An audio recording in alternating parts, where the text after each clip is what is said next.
ke-119. JDMP, S2, tidak setuju. Kalau begitu tugas pertama kamu buat anak saya mau makan makanan rumah sakit di sini. Susah sekali kalau disuruh makan. Ucap Rosa yang membuat mata Gavin jadi melotot. Apa-apaan sih, Mami? Segitunya mau nyuruh aku makan makanan aneh ini. Batin Gavin. Alesha meraih makanan dari atas nakas dan duduk di samping Gavin. Tanpa banyak kata, Alesha menyendokkan makanan itu dan menyodorkannya di depan mulut Gavin. Namun pria itu sama sekali tidak ada niat untuk membuka mulutnya. Gavin malah menatap wajah Alesha yang cantik hingga gadis itu jadi menghela nafas. Apa kamu belum pernah pergi ke Afrika Tengah atau biasa disebut dengan Central African Republic? Tanya Alesha dengan tangan yang masih menggantung di depan mulut pria tampan itu. Belum? Jawab Gavin.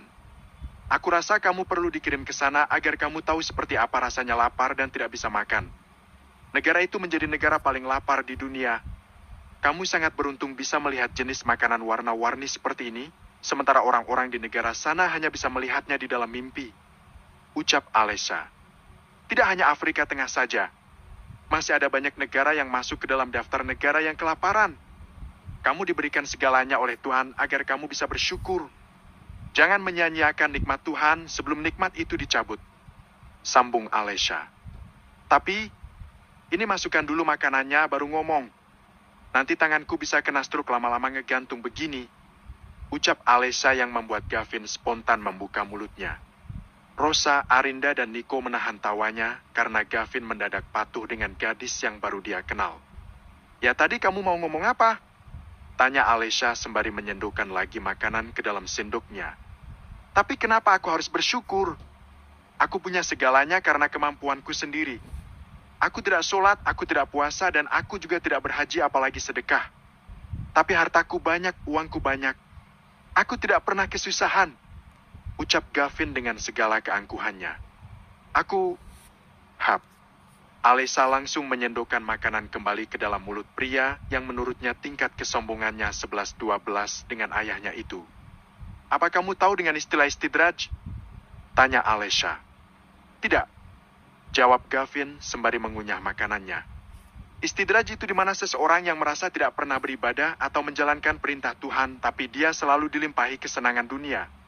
Tuhan sengaja memberikan kesenangan dunia pada orang yang sering melalaikan ibadah atau memang tidak pernah beriman kepadanya. Padahal tanpa dia tahu, Tuhan sedang memberikan peringatan atau azab dari kesenangan itu sebelum akhirnya dia akan menariknya kembali tanpa sisa. Dan biasanya istidraj diberikan pada orang-orang yang mati hatinya. Jawab Gia. Gavin menghentikan gerakan rahangnya dan menatap wajah Gia yang tengah tertunduk sembari mengaduk makanan. Suasana mendadak hening karena Rosa dan Nico juga ikut tersentil mendengar ucapan Alesha. Rosa akui selama ini nilai-nilai agama tidak pernah dia tanamkan pada anaknya. Karena bagi keluarganya uang adalah segalanya. Namun saat mendengar ucapan Alesha, hati Rosa merasa bergetar. Gavin kembali menerima suapan dari Alesha sembari menatap tiap inci wajah cantik gadis di hadapannya itu. Apa kamu sudah pernah ke Afrika Tengah? Tanya Gavin sembari terus menerima suapan dari Alesha. Belum? Jawaban Alesha membuat mata Gavin jadi melotot, sementara Rosa, Arinda, dan Nico kembali menahan tawanya. Kalau kamu belum ke sana, dari mana kamu tahu di sana ada kelaparan? Ini pasti strategi dari kamu agar aku mau makan, kan? Tanya Gavin. Strategi ya, tapi apa yang aku katakan juga benar. Tidak harus datang ke Afrika Tengah kalau mau tahu ada saudara kita yang kelaparan. Pengetahuan itu bisa kita dapat dari mana saja karena teknologi sekarang sudah sangat canggih. Apa yang saya katakan bisa Anda cek sendiri di artikel aplikasi online. Kalau hatimu cukup tergugah, kamu juga bisa menyisihkan hartamu untuk sedekah ke sana. Jawab Alesha. Kamu tungguin Gavin sebentar. Kami mau cari makan siang dulu. Ucap Rosa. Ya Bu? Jawab Alesha. Rosa, Arinda, dan Nico pergi keluar ruangan. Tinggallah Alesha dan Gavin di ruangan itu. Mau aku kupaskan buah? Tanya Alesha setelah selesai menyuapi Gavin makan. Jeruk? Jawab Gavin. Alesha mengambil buah jeruk dalam parcel dan mengupasnya untuk Gavin. Berapa uangmu yang hilang di jambret itu? Maaf, kalau boleh jujur aku masih belum percaya kalau kamu kena jambret. Tanya Gavin. 500 juta. Tidak masalah kalau tidak percaya. Yang pasti aku kesini dengan niat tulus ingin meminta maaf sama kamu. Mungkin setelah pulang dari Singapura, aku akan mendatangi korban yang meninggal itu. Aku bisa saja kabur dan tidak pernah datang ke sini. Tapi aku merasa sangat bersalah hingga tidurku pun tidak bisa nyenyak akhir-akhir ini. Jawab Alesha. Aku kesini tidak untuk mencari pembenaran diri karena aku memang salah. Seharusnya aku tidak melakukan tindakan ekstrim itu di tempat umum. Sambung Alesha. Gadis ini sangat unik. Dia mengingatkan aku pada seseorang. Bahkan namanya pun sama. Oh ya, siapa nama panjangnya ya? Batin Gavin. Oh ya Pak, di lokasi kejadian aku menemukan sesuatu. Aku pikir ini pasti punya anak Bapak. Ucap Alesha sembari mengeluarkan sebuah gelang perak dari saku celananya. Gavin menatap gelang perak itu dan kemudian tersenyum sembari meraih benda itu. Ini memang milikku tapi bukan milik anakku. Karena aku belum berkeluarga. Usiaku baru 23 tahun. Ucap Gavin. Terima kasih sudah menyimpannya untukku. Ucap Gavin. Sama-sama. Sepertinya itu sangat berarti untuk Anda. Ujar Alesha. Ya, ini gelang yang ingin aku berikan pada seorang gadis kecil saat kami berusia 5 tahun. Ucapan Gavin sangat ampuh membuat Alesha tergagah. Ternyata bapak itu sudah ganjen dari zaman anak-anak. Ledek Alesha yang membuat Gavin mengerling dengan bibir membrengut. Sekarang bapak istirahat saja dulu. Ini sudah masuk zuhur, saya mau sholat dulu. Ucap Alesha. Sholat? Kamu sholat? Tanya Gavin. Kenapa? Tanya Alesha. Rambutmu. Tidak masalah asalkan jangan warna hitam. Jawab Alesha. Kok gitu? Tanya Gavin. Mungkin kamu bisa menjadikan itu sebagai daftar pencarian di artikel berikutnya. Jawab Alesha. Alesha kemudian melangkah pergi karena dia ingin beribadah. Setelah selesai, dia pun kembali lagi ke ruang perawatan Gavin. Besok kita akan kembali ke Indonesia. Ucap Gavin. Tak Bapak akan belum sembuh? Tanya Alesha. Itu tugas kamu merawat saya sampai sembuh. Saya terlalu banyak pekerjaan yang harus dikerjakan. Jawab Gavin. Oke. Sampai jumpa di Indonesia. Berikan saja alamat rumah Bapak, saya akan datang tiap hari ke sana. Ucap Alesha. Kenapa jadi kamu yang mengatur? Kan saya yang membuat kesepakatan. Pokoknya kamu harus jadi perawat di rumah saya sampai saya sembuh. Jadi otomatis kamu juga harus tinggal di rumah saya. Ucap Gavin. Ya nggak bisa dong, Pak. Saya juga kan punya keluarga. Keluarga saya tidak akan setuju kalau saya tinggal di rumah laki-laki yang bukan murim saya. Ujar Alesha yang membuat Rosa dan Nico jadi menoleh satu sama lain. Gadis ini hidup di zaman apa? Kok masih bisa mikir batasan dengan laki-laki? Batin Rosa. Aku nggak peduli bagaimana caramu meyakinkan keluargamu agar kamu diizinkan tinggal di rumahku sampai kakiku sembuh. Kamu tinggal pilih. Mau masuk penjara atau patuh? Ucap Gavin. Kalau bukan ingin menjaga nama baik Umi dan Dedi, sudah kupatahkan leher pria sombong ini. Batin Alesha. Baiklah, beri saya waktu 1 hari untuk meyakinkan orang tua saya. Hari ini saya akan langsung kembali ke Indonesia, besok atau lusa saya akan datang ke rumah Anda. Ucap Alesha. Mana KTP-mu? Tanya Gavin. Tinggal di hotel. Jawab Alesha. Bagaimana saya bisa percaya kalau kamu nggak akan kabur?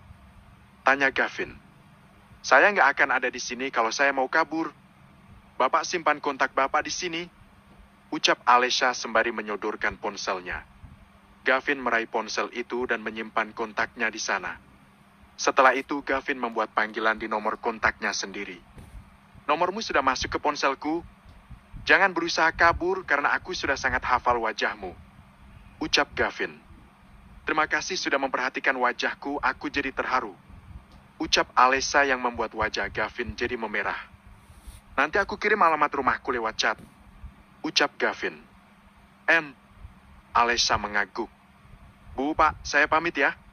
Ucap Alesha. Ya, jawab Rosa. Alesha melangkah pergi keluar ruangan itu. Gavin menatap punggung gadis itu hingga hilang di balik pintu. Sore harinya. Akhirnya pulang lagi. Gumam Alesha. Gadis cantik itu menyeret kopernya keluar dari bandara. Dia langsung bergegas memesan taksi untuk pulang ke rumah. Sayang, kok kamu pulang cepat? Apa masalah dengan keluarga orang itu sudah selesai? Tanya Reki. Habis makan malam kita bahas ya, Dad. Aku belum sholat asyar. Takutnya keburu habis waktunya. Jawab Alesha. Ya sudah kalau begitu. Ucap Reki. Alesha kemudian naik ke atas untuk melaksanakan ibadah yang terbilang sudah telat itu. Dan sesuai perkataannya, setelah makan malam Alesha membahas tentang kesepakatannya dengan Gavin. Rifki cuma menatap wajah adiknya itu tanpa berkomentar. Jadi syarat apa yang mereka minta hingga kamu pulang secepat ini? Tanya Reki. Orang itu sekarang sedang mengalami patah tulang di kakinya. Dia ingin aku jadi perawat pribadinya sampai kakinya pulih. Jawab Alesha. What? Apa-apaan dia? Mau minta dihajar itu orang? Enak aja mau menjadikan putriku yang berharga jadi kacungnya. Daddy tidak setuju. Ucap Reki. Tapi Echa sudah setuju, Dad. Ucap Alesha. Sayang, kamu tidak perlu menuruti ucapan orang itu. Kalau dia mau membawa hal ini ke jalur hukum, kita hadapi saja. Ujar Reki. Echa mohon izinkan Echa, Dad. Agar Echa tidak merasa bersalah lagi. Ini tidak akan lama, cuma sampai kakinya sembuh. Ucap Alesha. Daddy takut dia mengambil kesempatan dalam kesempitan. Ucap Reki. Echa bukan anak kecil yang mudah ditindas. Please hargai keputusan Echa sekali ini aja. Lagi pula bagaimana cara dia menindasku, kakinya aja seperti itu kondisinya. Jadi tolong izinkan aku ya, Dad. Gak lama, paling 2 bulanan. Ucap Alesha. Reki, Rifki, dan Anissa tampak berpikir keras untuk menyetujui keinginan Alesha. Sementara gadis itu harap-harap cemas menunggu keputusan keluarganya. Bab ke-120, JDMP S2, terpaksa setuju.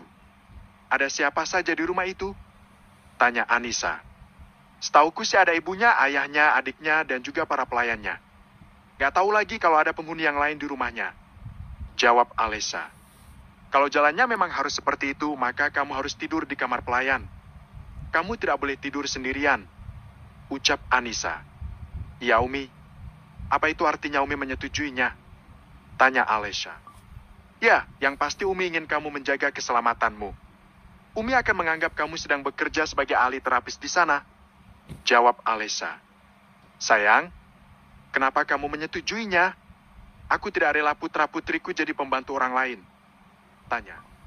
Reki. Jangan mempersulit putrimu yang ingin berbuat baik hanya karena kamu takut meruntuhkan gengsimu. Jawab Anissa.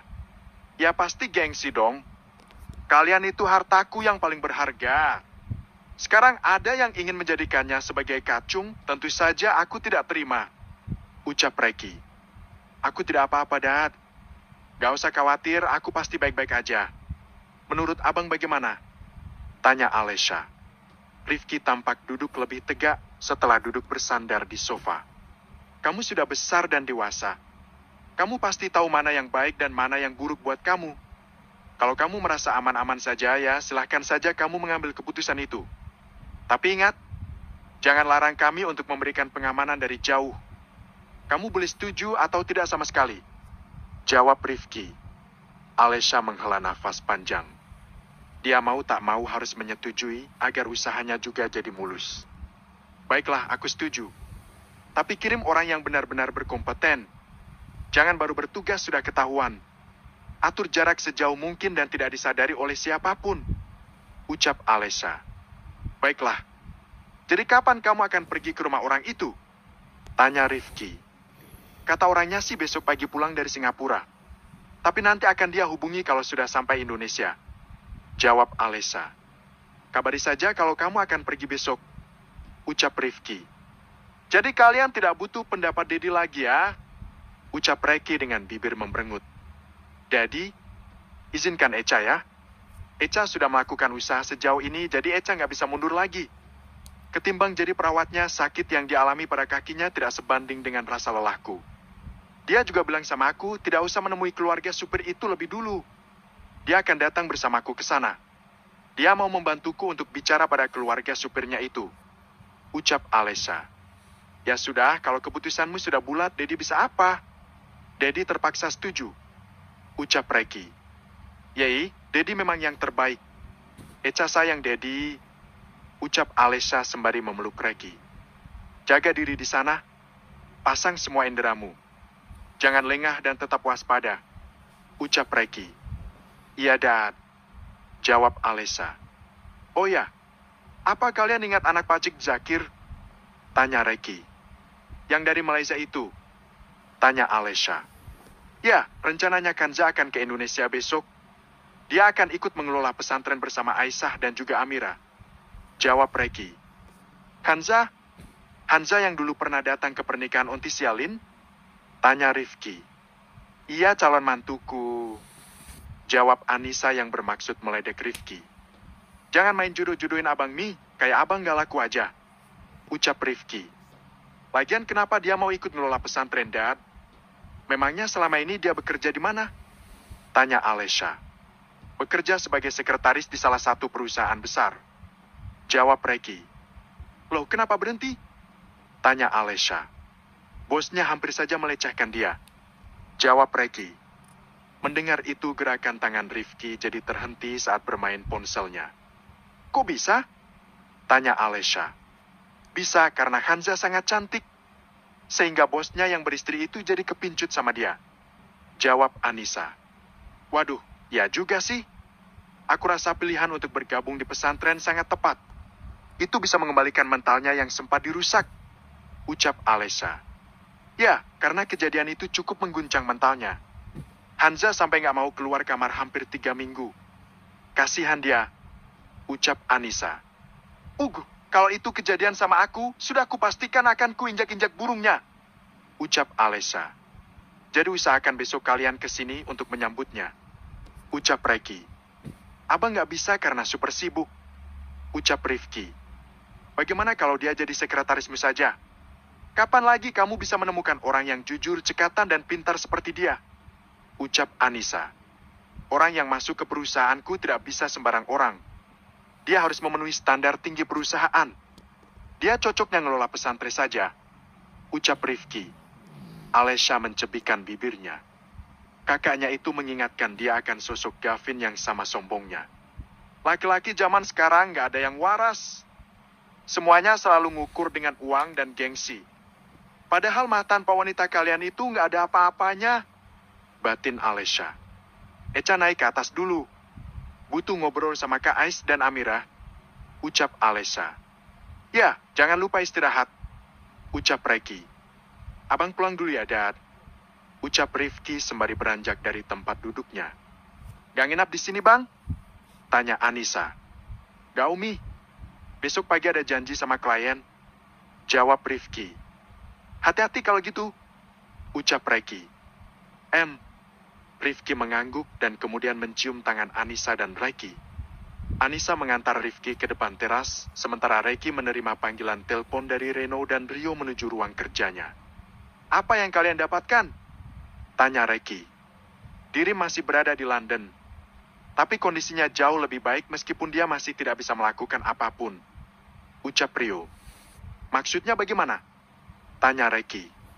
Dia memang tidak lagi koma seperti dulu. Matanya sudah terbuka namun dia tidak bisa berbicara sama sekali. Jadi meskipun dia sudah siuman, dia seperti mayat hidup di tempat tidur. Jawab Rio. Astaga, kasihan sekali dia. Padahal sudah hampir 25 tahun, tapi masih saja begitu. Ucap Reno. Mungkin dia sudah nyaman di kehidupan itu. Ujar Reki. Ada satu lagi yang harus kalian tahu. Ternyata Dirim dan Stefani memiliki putra lain selain Steve. Namanya Jade. Ujar Rio. Kok bisa? Apa saat koma perkutut si Dirim bisa tegak saat dirangsang oleh Stefani? Tanya Reno sembari tergagah. Ya juga ya. Aku jadi bingung bagaimana cara Stefani melampiaskan hasratnya selama puluhan tahun. Kalau saat koma dia bisa menghamili Stefani, hebat sekali perkututnya itu. Ucap Reki. Aku rasa mereka melakukannya sebelum terjadi koma deh. Masak ia perkututnya bisa bangun? Bukankah harus nunggu punya hasrat dulu baru bisa bangun? Tanya Rio. Gak juga. Contohnya pas pagi-pagi bisa bangun juga meski gak punya hasrat gituan. Ucap Reno. Ada sih hasrat buang air. Sambung Reno sembari tergagah. Intinya Dirim bukan ancaman buat kita saat ini. Sekarang yang kita harus selidiki si Hilman. Kamu sendiri apa yang kamu dapatkan informasi tentang si homo itu? Tanya Reki. Informanku sudah menyelidiki Rosa di rumah mertuanya. Wanita itu tidak pernah terlihat di sana. Hendra juga tidak terlihat di sana. Sementara Hilman juga tidak ada di rumah kontrakannya. Jawab Reno. Mungkin Hendra sudah pindah ke rumah baru karena dia sudah memiliki keluarga sendiri. Ucap Reki. Itu benar. Informanku sudah menyelidiki hingga ke kantornya. Ternyata Hendra memang sudah pindah ke salah satu rumah mewah yang ada di kawasan Menteng. Tapi ada yang aneh. Saat Hendra pergi bekerja, bukan Rosa yang mengantarnya. Tapi ada seorang wanita berhijab. Ucap Reno. Apa Hendra dan Rosa sudah bercerai? Tanya Reki. Itulah yang masih harus diselidiki. Di mana Rosa dan siapa wanita berhijab itu? Pasalnya sudah hampir 2 minggu informanku menyelidikinya. Batang hidung Rosa sama sekali tidak terlihat. Jawab Reno. Itu artinya kita akan kesulitan menemukan keberadaan Hilman. Kita tidak mungkin memeriksa CCTV 3 tahun yang lalu. Ini salah kita yang terlalu nyaman dengan zona kita masing-masing. Kita lupa bisa saja bahaya datang mengintai tiba-tiba. Ucap Reki. Kamu sendiri apa sudah mendapat informasi siapa pemilik jaket ular kobra itu? Tanya Rio. Perampok itu tidak ada hubungannya dengan Hilman. Pemimpin mereka namanya bukan Hilman, tapi Burhan. Jawab Reki yang membuat Rio dan Reno kompak tertawa. Kenapa kalian tertawa? Tanya Reki. Gak keren banget penjahat dengan nama Burhan. Jawab Reno. Burhan itu nama singkatan loh. Ucap Rio. Apa? Reno dan Reki kompak bertanya. Burhan. Buruk-buruk ciptaan Tuhan. Jawab Rio yang membuat mereka kompak tertawa. Jadi kamu mau melepaskan mereka begitu saja? Tanya Rio. Tentu saja tidak. Ini bukan soal uang 500 juta, tapi ini sudah soal harga diri. Gara-gara mereka anakku jadi terkena masalah, gara-gara mereka Alisa jadi perawat korban kecelakaan itu. Jawab Reki. Maksudnya bagaimana, Re? Tanya. Rio. Korban itu mengalami patah tulang kaki. Dia membuat perjanjian dengan Alesha. Dia akan melepaskan Alesha dari jerat hukum, asal Alesha mau jadi perawatnya sampai kakinya sembuh. Jawab Reki. Ya ampun. Apa segitu miskinnya? Bisa berobat ke luar negeri, tapi nggak mampu nyewa perawat. Ucap Rio. Aku rasa itu cuma alasan dia untuk mengerjai Alesha. Bisa jadi Alesha dijadikan ajang balas dendam. Aku jadi teringat Sialin. Dulu kakinya sembuh total setelah 3 bulan. Kamu juga jangan melepaskan Alesha gitu aja. Kasih orang buat menjaganya. Ucap Reno. Ya, besok dia mulai ke rumah orang itu. Dia bahkan berjanji akan membantu Alesha buat bicara pada keluarga korban yang meninggal. Ujar Reki. Semoga saja bukan modus. Ucap Rio. Jadi Re, si Burhan itu mafia apa? Atau cuma preman biasa saja? Tanya Rio. Penyelidikan masih berlangsung. Tapi sepertinya mereka juga menjual obat-obatan terlarang dan juga senjata ilegal. Jawab Reki. Ternyata orang-orang seperti kita dulu mati 1 tumbuh 1000. Ucap Reno. Kalau dunia ini isinya orang baik semua, otomatis penjara kosong dan polisi jadi nggak punya kerjaan. Itulah yang dinamakan siklus. Jangan heran, bahkan 1 abad ke depan akan selalu ada pengganti orang-orang seperti itu. Ucap Reki. Jadi apa yang mau kamu lakukan? Tanya Reno. Tentu saja aku ingin mengambil hak putriku. Rifki juga sudah mengembalikan potongan video yang diretas orang itu. Dan ternyata pelaku pencurian itu tidak lain 2 orang yang mengenakan jaket kobra itu. Jawab Reki. Penjahat sialan. Besar sekali nyali mereka. Jadi apa rencanamu? Tanya Rio. Tidak perlu pakai rencana. Aku akan meretas rekening orang itu untuk mengambil uang Alesha, sekaligus mengambil uang 2 miliar itu. Biar mereka semua gigit jari. Bila perlu aku kuras habis tabungannya. Jawab Reki. Setuju. Beritahu aku kalau kamu butuh bantuan. Ucap Rio. Oke. Oh ya, besok Kanza akan datang ke sini. Kemungkinan besar dia akan ikut mengelola pesantren bersama Aisyah dan Amira. Ujar Reki. Kok bisa? Bukankah anak Zakir bekerja di perusahaan besar? Tanya Rio. Dia hampir dilecehkan oleh bosnya. Dia takut berada di Malaysia dan ingin menenangkan diri di Indonesia. Jawab Regi. Kasihan Kanza, dia pasti sangat ketakutan. Baguslah dia datang ke sini. Ada Aisyah dan Amira yang akan menghiburnya, ucap Reno. Sudah dulu ya. Kalau ada info tentang Rosa dan Hilman cepat kabari aku. Aku mau istirahat, mataku sudah ngantuk berat, ucap Regi. Oke, bye, ucap Rio. Regi kemudian mengakhiri panggilan itu dan segera pergi ke kamarnya. Sementara itu di tempat berbeda, seorang pria bertopi hitam menyeringai saat dirinya sudah berhasil menemukan apa yang dia cari. Akhirnya setelah pencarian selama 3 tahun, aku berhasil menemukan keberadaan kalian. Bagus sekali, diri masih dalam keadaan tidak berdaya. Kamu tenang saja kawan. Kali ini kita akan tuntaskan segalanya. Mereka akan kita buat tidak sanggup menatap matahari pagi lagi. Gumam Hilman. Oyek, oek, oek. Ada suara bayi? Bayi siapa itu? Gumam Hilman. Apa anak Dirim sudah menikah dan memiliki anak? Batin Hilman. Aku harus menyelidikinya besok. Regi, Rio, dan Reno. Waktu kehancuran kalian akan dihitung mundur.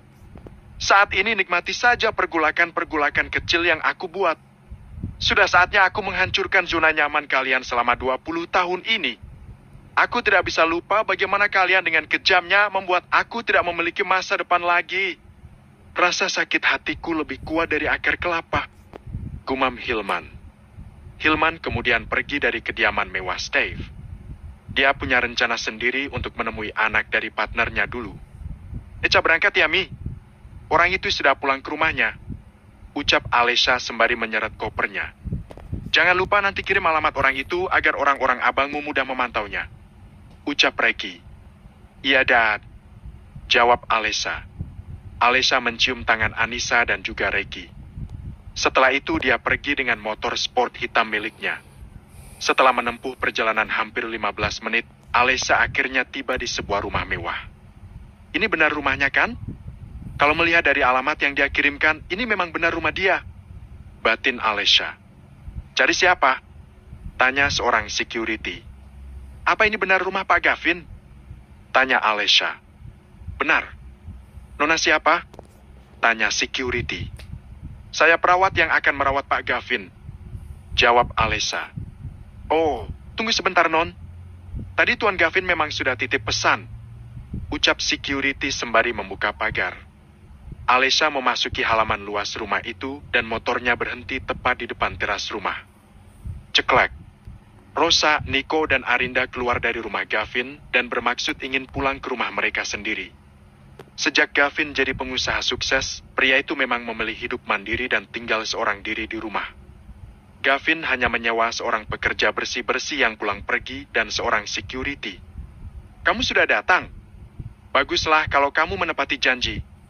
Kami nitip Gavin sam kamu. Urusi dia dengan benar. Jangan membantahnya kalau kamu mau tetap aman dan nyaman, ucap Rosa. Iya, Bu, jawab Alesha. Kami pulang dulu, ucap Rosa. Pulang? Kalian mau pulang kemana? Bukankah ini rumah kalian? Tanya Alesha dengan reaksi terkejut. Ini rumah pribadi Gavin. Dia tinggal sendirian di sini, jawab Rosa. Tapi apa? Mati aku. Kalau Umi tahu aku serumah berdua dengan laki-laki, bisa-bisa aku dipaksa pulang. Aku harus berembuk lagi dengan Gavin, batin Alesha. Alesha hanya bisa menatap kepergian Rosa dan keluarganya hingga mereka menghilang di balik pagar rumah. Bab ke-121, JDMP S2, menurut Ceklek. Alesha masuk ke dalam rumah Gavin dengan langkah ragu. Pria itu tampak duduk di ruang tamu sembari bermain ponsel. Gerakan tangannya terhenti saat mendengar langkah kaki mendekat. Gavin melihat ke arah Alesha dengan tangan memegang koper di sebelah kanannya. Aku mau bernegosiasi sebelum benar-benar tinggal di rumah ini, ucap Alesha dengan posisi masih berdiri. Kapan? Sebelum kita tanda tangan surat perjanjian ini, ucap Gavin sembari menyodorkan kertas yang ada di depan meja. Alesha meraih kertas itu dan membacanya dengan seksama. Gadis itu sama sekali tidak ada masalah dengan isi surat perjanjian itu. Aku tidak setuju kalau kita cuma tinggal berdua di sini. Ini sangat tidak benar. Aku punya prinsip sendiri. Kalau kamu mau menyuruhku tinggal di sini, minimal hadirkan 2 orang pelayan yang tinggal di sini. Kalau kamu keberatan, aku juga tidak bisa tinggal di sini. Aku juga tidak masalah kalau kamu memperkarakan aku. Jawab Alesha. Kenapa kamu tidak bisa tinggal berdua? Aku juga tidak bisa ngapa-ngapain kamu. Tanya Gavin. Nggak pantas.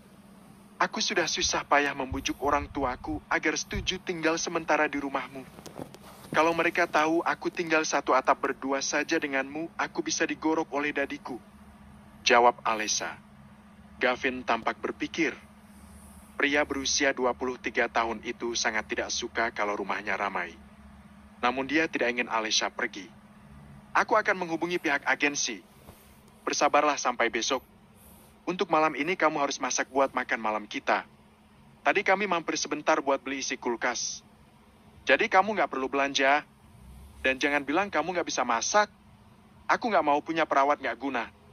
Kamu harus serba bisa. Ucap Gavin yang membuat mata Alesha melotot. Namun sejenak kemudian Alesha menghela nafas panjang. Dia terpaksa setuju dan sabar untuk sementara waktu. Jadi tugas kamu buatin aku sarapan setiap pagi, nyiapin air buat mandi, dan juga menyiapkan pakaian kerjaku. Kamu juga akan ikut aku ke kantor. Ucap Gavin. Ikut ke kantor juga? Tanya Alesha. Ya, kenapa? Kalau kamu nggak ikut, siapa yang akan mendorong kursi rodaku? Ucap Gavin. Hah? Baiklah Tuan Gavin yang terhormat. Ucap Alesha. Sekarang tugas pertamamu masak buat makan malam kita. Habis itu siapin air buat aku mandi. Ucap Gavin. Tunggu. Bagaimana caranya Bapak mandi dengan kondisi kali patah? Aku nggak bisa bantu Bapak berdiri masuk ke dalam bathtub atau berdiri di bawah shower. Tanya Alesha. Benar juga. Bagaimana caraku mandi? Selama ini tubuhku hanya diseka oleh Mami. Batin Gavin. Kok aku yang jadi mikirin? Terus fungsi perawat apa? Tanya Gavin. Kalau menurut pengalaman ontiku, dulu dia nggak mandi tapi badannya dilap. Jawab Alesha. Itu kamu tahu. Pakai nanya lagi. Ucap Gavin. Jadi maksud Bapak saya harus ngelap badan Bapak semuanya? Tanya Alesha dengan bola mata nyaris keluar. Menurutmu? Tanya Gavin sembari menaikkan satu alisnya. Enggak. Apaan begitu? Bapak lap saja badan Bapak sendiri. Ucap Alesha. Ya bagaimana caranya? Kan kakiku lagi sakit. Tanya Gavin. Kan kaki Bapak yang sakit bukan tangan Bapak. Jadi jangan banyak alasan. Ucap Alesha. Bagi 2. Ucap Gavin. Bagi 2 apa maksudnya? Tanya Alesha. Dari atas sampai pinggang kamu. Dari pinggang sampai ke kaki biarkan aku yang melakukannya. Bagian atas akan membuatku kesulitan menjangkaunya. Jawab Gavin. Alesha menatap wajah tampan Gavin. Dan kembali menghela nafas. Gadis itu lagi-lagi terpaksa menyetujuinya karena merasa iba. Jangan pikirkan apapun Alesha. Kasihan dia. Gara-gara kamu, dia menderita begini. Kalau orang lain mungkin kakimu juga akan dipatahkan. Batin Alesha. Baiklah, aku setuju. Sekarang kamu tunggu dulu di sini. Aku akan memasak buat makan malam kita. Ucap Alesha. Dia bisa masak. Tadi kan aku cuma mau ngetes dia. Aku jadi penasaran apa gadis secantik dia benar-benar bisa masak. Batin Gavin. Gavin menatap Alesha yang berjalan ke arah dapur dan membuka kulkas untuk melihat bahan makanan apa saja yang bisa dieksekusi. Pria itu mengerutkan dahinya saat melihat kepiawaian gadis itu saat memotong bahan makanan dengan menggunakan pisau. Hanya butuh waktu 1 jam bagi Alesha untuk menyelesaikan masakannya. Di mana kamarmu? Tanya Alesha. Karena tidak mungkin naik turun tangga, jadi untuk sementara pindah ke kamar tamu yang di bawah sana. Dan kamu tinggal di kamar sebelahnya. Jawab Gavin sembari menunjuk ke arah kamar yang dimaksud. Besok aku mau mulai masuk kantor. Pekerjaanku sangat banyak, jadi kamu siapkan seperti apa yang aku katakan tadi. Ucap Gavin. Alesha tidak menjawab ucapan pria itu. Sebaliknya dia mendorong kursi roda itu masuk ke dalam kamar Gavin. Di mana handukmu pakaianmu? Tanya Alesha. Kamu tidak perlu khawatir. Arinda sudah memindahkan sebagian pakaianku di lemari itu. Jadi kamu tidak perlu lagi naik ke atas untuk mengambil pakaian kerjaku. Jawab Gavin. Alesha menggeser pintu lemari dan mengambil handuk yang tergantung di dalam sana. Gadis itu kemudian mengambil baskom dan mengisinya dengan air panas. Buka bajumu. Ini sudah hampir maghrib, aku juga mau mandi dan sholat. Ucap Alesha. Bantu aku membukanya. Ucap Gavin. Yang sakit itu kakimu bukan tanganmu. Kecuali tanganmu juga minta ku patahkan. Ucap Alesha yang membuat bibir Gavin memberengut. Gavin menarik baju kaosnya hingga pria itu bertelanjang dada.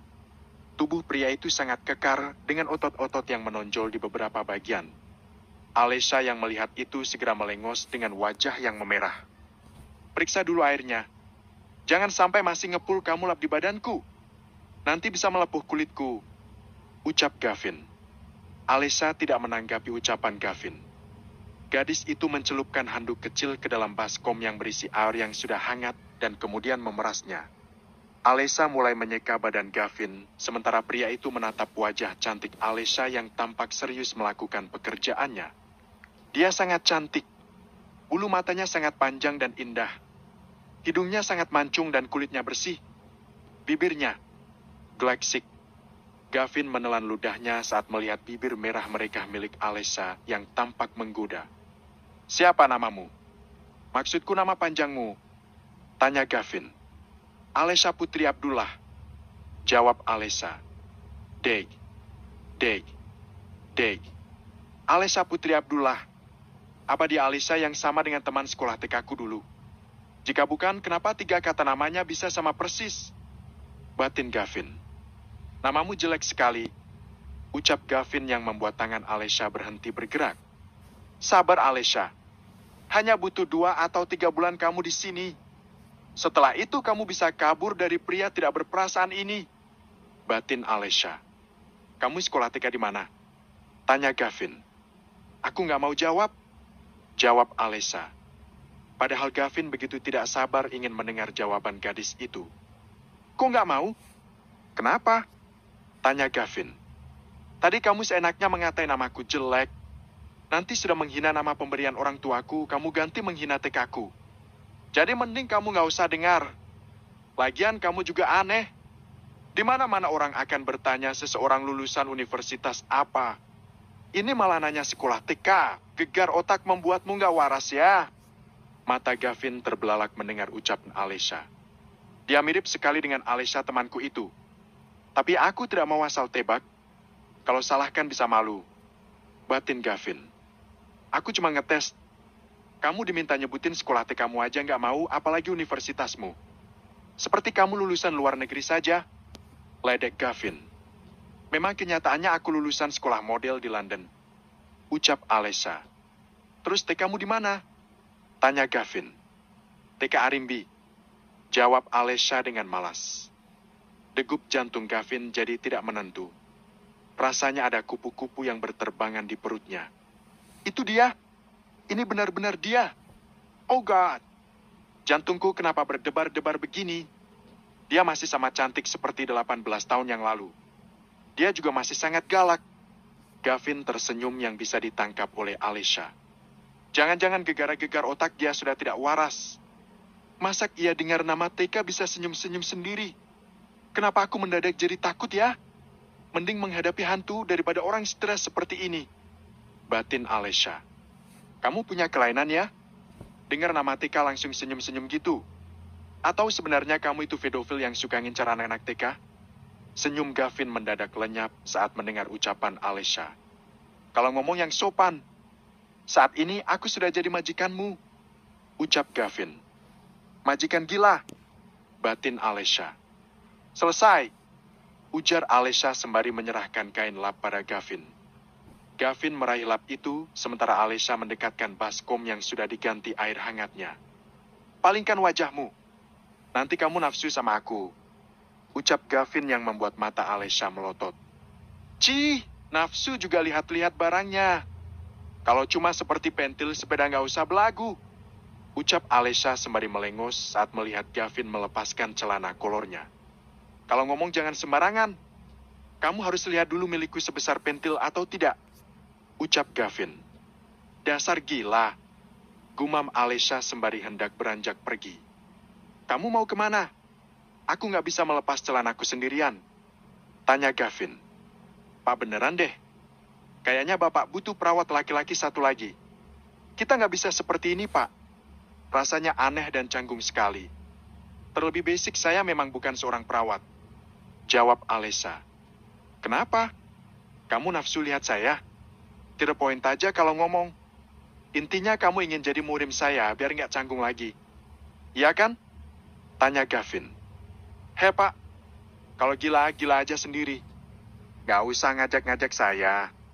Ya sudah, kalau memang Bapak mau dilepas celananya. Lepas ya lepas, gitu aja kok repot. Gerutu Alesha sembari mendekat ke arah Gavin. Gavin tersenyum tipis nyaris tak terlihat. Ayo berdiri. Kan yang patah cuma satu. Ucap Alesha. Kamu jangan galak-galak. Kalau perawatnya kayak kamu nanti pasien mati semua. Ucap Gavin. Kalau punya pasien model kamu, perawat punya penyakit darah tinggi semua. Ucap Alesha. Dari dulu selalu nggak mau kalah kalau berdebat sama dia. Batin Gavin. Gavin meletakkan satu tangan di pundak Alesha agar gadis itu bisa menarik celananya. Alesha melihat ke arah lain karena dia tidak mau melihat pemandangan yang belum pantas dia lihat. Kalau Dedi tahu aku merawat sampai segininya, tidak butuh waktu 1 detik baginya membawaku pulang. Sabarlah Alesha, kamu harus bertanggung jawab dengan perbuatanmu. Batin Alesha. Gavin tersenyum saat melihat Alesha melengos, namun tangannya tetap bekerja. Buruan lap. Nanti aku ambilkan kolor yang baru buatmu. Ucap Alesha. Tidak usah ganti. Ini baru aku pakai 1 jam yang lalu. Ucap Gavin sembari mengerlap kaki hingga daerah terlarangnya. Setelah selesai Gavin memasukkan lap itu ke dalam baskom. Alesha kemudian membantu Gavin mengenakan kolor dan juga baju pria itu. Terima kasih. Ucap Gavin. Tahu terima kasih juga rupanya. Ucap Alesha. Bantu aku naik ke atas tempat tidur. Ujar Gavin. Alesha membantu Gavin naik ke atas tempat tidur dengan tangan pria itu merangkul leher Alesha untuk pegangannya. Hembusan nafas Gavin menerpa wajah Alesha yang membuat pandangan mata keduanya jadi beradu. Jangan ditanya bagaimana degup jantung keduanya saat ini. Alesha cepat-cepat membaringkan Gavin di atas tempat tidur, namun dirinya malah ikut jatuh di atas tubuh pria itu. Glek. Kenapa aku sangat ingin mencium bibirnya? Batin Gavin. Situasi macam apa ini? Istighfar Alesha, istighfar. Far. Batin Alesha. Aku mau mandi. Sebentar lagi mau sholat maghrib. Ucap Alesha sembari bangkit dari atas tubuh Gavin. Gavin tidak menghalangi kepergian Alesha karena dia juga butuh menetralkan degup jantungnya saat ini. Berakak. Alesha menutup pintu kamar Gavin sedikit agak keras. Gadis itu bersandar di daun pintu sembari mengelus dadanya yang berdebar. Setelah itu dia bergegas masuk ke kamar sebelahnya untuk membersihkan diri. Tang, ting, tang, ting. Suara sendok dan garpu yang beradu dengan piring memecah keheningan meja makan. Alesha dan Gavin makan dalam diam dan larut dalam pemikiran masing-masing. Aku tidak menyangka gadis yang terlihat manja seperti Alesha bisa masak seenak ini. Dia sangat cocok kalau dijadikan istri meskipun dia sangat galak. Batin Gavin. Kenapa dia melihatku dengan tatapan aneh? Untung kakinya sakit, kalau tidak apa mungkin dia akan menerkamku. Batin Alesha. Apa yang kamu pikirkan? Habiskan makananmu dan kemudian beristirahatlah. Ucap Gavin. Ya, jawab Alesha singkat. Setelah aku pikir-pikir, kamu jangan tidur di kamar sebelah. Kalau aku butuh apa-apa bagaimana? Tanya Gavin. Bapak bisa teriak yang kencang. Aku pasti akan mendengarnya. Jawab Alesha sembari mengunyah makanannya. Tidak mungkin aku berteriak malam-malam. Lebih baik kamu tidur di kamarku saja. Kamu bisa tidur di sofa. Ucap Gavin. Pak, panggil aku Gavin saat kita berdua. Ucap Gavin. Beneran dia itu terlalu berlebihan. Rasanya sangat tidak pantas. Ucap Alesha. Anggap saja kamu perawat sungguhan. Jadi kamu tidak perlu merasa canggung. Ucap Gavin. Tapi, kenapa selalu membantahku? Sebenarnya kamu tulus mau minta maaf apa tidak? Padahal kamulah penyebab kakiku jadi begini. ucap Gavin. Alesha lagi-lagi menghela nafas dan terpaksa menuruti ucapan Gavin. Steve mengerutkan dahinya karena merasa tidak kenal dengan sosok pria parubaya di depannya. Namun dia terpaksa memperbolehkan pria itu masuk karena pria itu kenal dengan ayahnya. Pemuda yang sukses, apa kamu tidak berencana membangun kerajaan bisnis di negaramu sendiri? Tanya Hilman sembari melihat suasana kantor Steve. Sedang dibangun, mungkin sekitar 2 bulan lagi launching. Jawab Steve. Silakan duduk. Ucap Steve sembari duduk di salah satu sofa disusul oleh Hilman. Maaf, Anda siapa? Tanya Steve. Hilman. Sahabat baik papi kamu. Jawab Steve. Steve terdiam dan tampak berpikir keras. Steve akui dirinya tidak terlalu mengenal sosok Dirim terlebih pergaulannya. Namun saat tiba-tiba ada seseorang yang bisa menemukan keberadaannya, dia cukup merasa aneh dan cukup waspada. Bab ke-122, JDMP S2, tujuan tertentu. Maaf, saya kurang tahu siapa saja teman dari papi.